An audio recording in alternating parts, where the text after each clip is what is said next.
Vamos a ver ahora características del torno paralelo.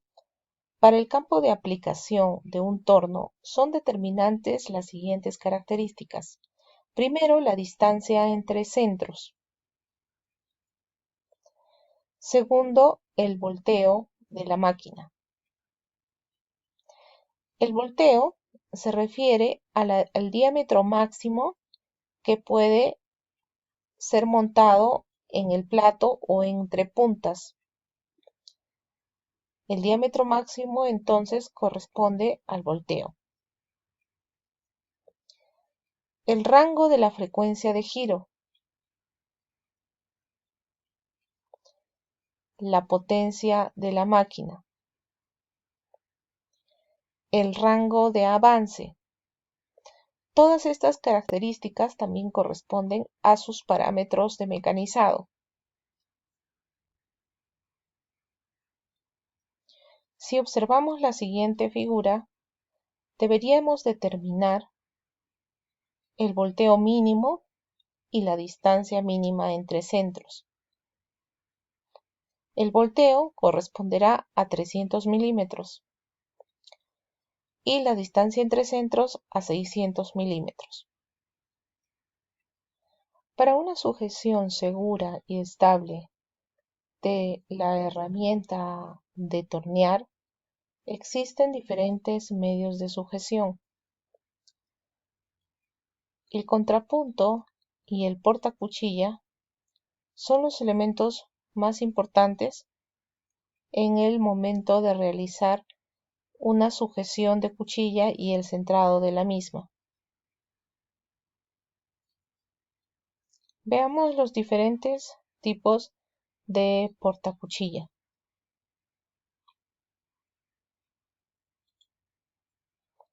Primero tenemos de mordazas de sujeción. La mordazas es un medio de sujeción más sencillo. El ajuste o cambio de otro buril, en este caso, se hace más complicado. Por ello, el buril debe de alinearse cuando hacemos el cambio de la herramienta. De ahí que este dispositivo de sujeción sea poco utilizado. Eh, Generalmente lo utilizamos en el taller cuando vamos a realizar una tarea de moleteado. El siguiente, el soporte múltiple. En este porta herramientas podemos montar varias cuchillas. Es un soporte múltiple, se puede sujetar al mismo tiempo hasta 4 buriles. El posterior pues no se observa. A través de un giro del soporte puede colocarse la herramienta respectiva necesaria en la posición de trabajo.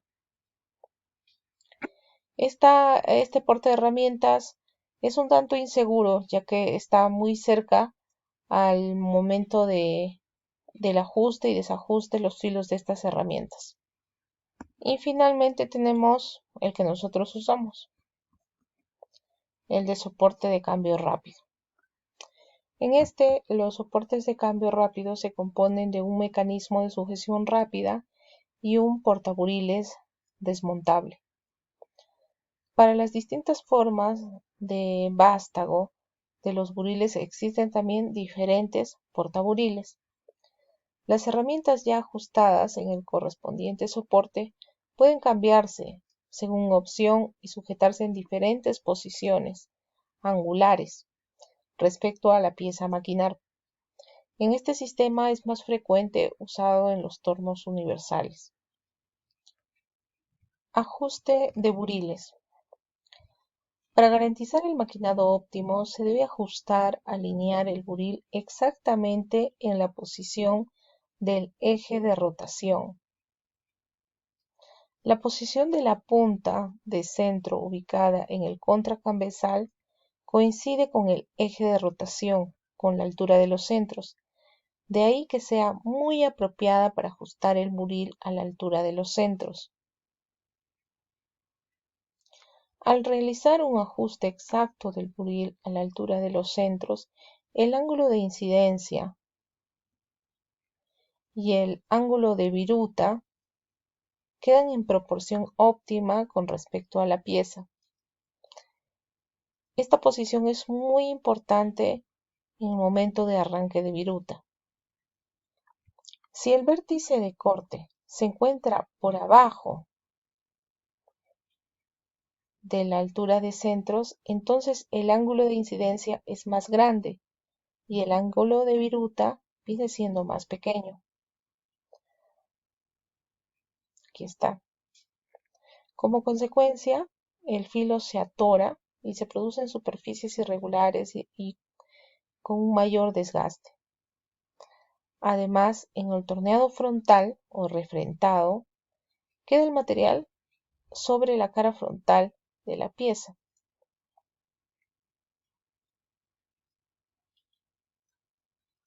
Ahora, si el vértice de corte se encuentra por arriba de la altura de los centros, entonces el ángulo de incidencia es más pequeño y el ángulo de viruta viene siendo más grande.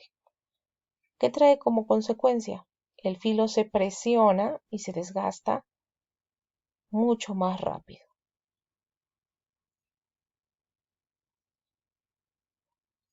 Bien, lo que vamos a hacer ahora, vamos a alinear, tenemos que alinear la herramienta con respecto al contrapunto.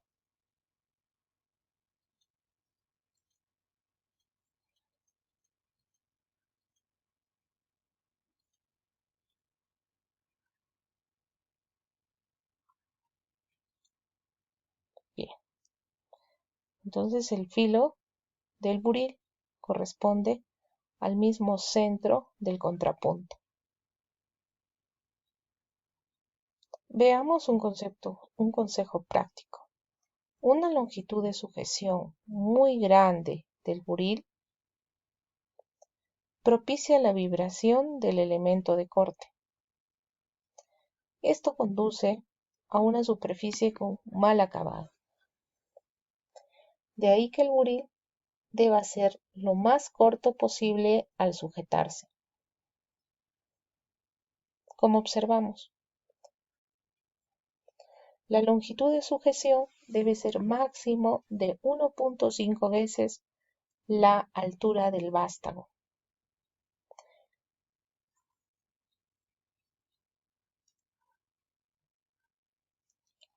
Veamos la sujeción del contracabezal. Con el torno también se puede llevar a cabo trabajos de taladrado. Las herramientas de taladrado necesarias para ello se sujetan en el contrapunto. Las herramientas con vástago cónico se montan directamente en el husillo del contracabezal. Para las herramientas de vástago cilíndrico se colocan en el portabrocas, que observamos aquí, y el portabrocas va a ser montado en el husillo del contracabezal. Es importante por eso conocer el tipo de cono que tiene el husillo del contracabezal. Veamos ahora una parte importante de esta máquina, que es el portapiezas, conocido como chuck.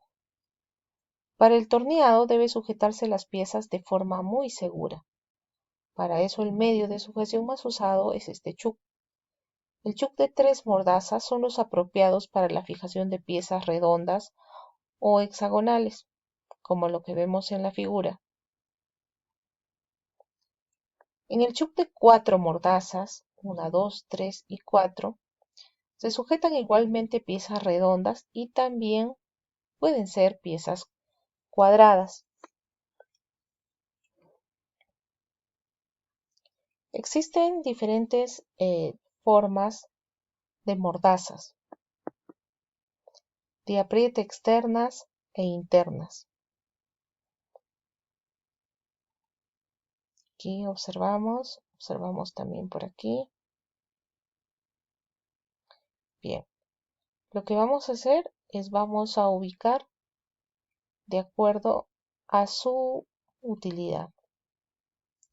Vemos entonces la sujeción, mordazas para exteriores las mordazas para interiores y mordazas también para exteriores. Sujeción con el contrapunto. Para que se puedan sujetar piezas con el contrapunto,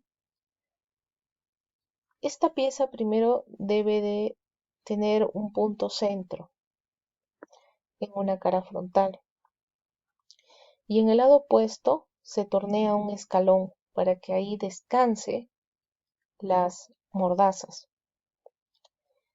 Esta evita que se corra la pieza hacia adentro del chuck por la presión que se va a ejercer en el momento del trabajo. Por último, la punta del centro ubicado en el contracabezal se presiona contra la pieza y después recién se fija. Las piezas que son largas se fijan entre puntos si es que se requiere conservar una constante precisión de redondez en el maquinado. A través de los ejes de centro en ambas superficies frontales, las piezas pueden ser desmontadas cuando se desee sin que se afecte la redondez. En lugar del chuck se coloca un plato de arrastre en el husillo principal y a través de este arrastrador y el perno de arrastre se transmite el movimiento giratorio de la pieza. Tenemos diferentes medios de sujeción para las piezas. Observemos el primero, que es una placa de sujeción, o conocido también como plato independiente. Tiene la ventaja de que cada una de las 4 mordazas se aprieta o se ajusta de forma independiente, con un dispositivo adicional correspondiente. Pueden sujetarse las piezas de forma asimétrica. Cada mordaza es independiente, de ahí su nombre. Con este dispositivo se pueden sujetar también unos contrapesos en caso de que la pieza, siendo asimétrica, pues pueda desequilibrar el movimiento giratorio. Bien, tenemos también aquí el mandril de arrastre de superficies frontales. ¿Para qué nos es útil este?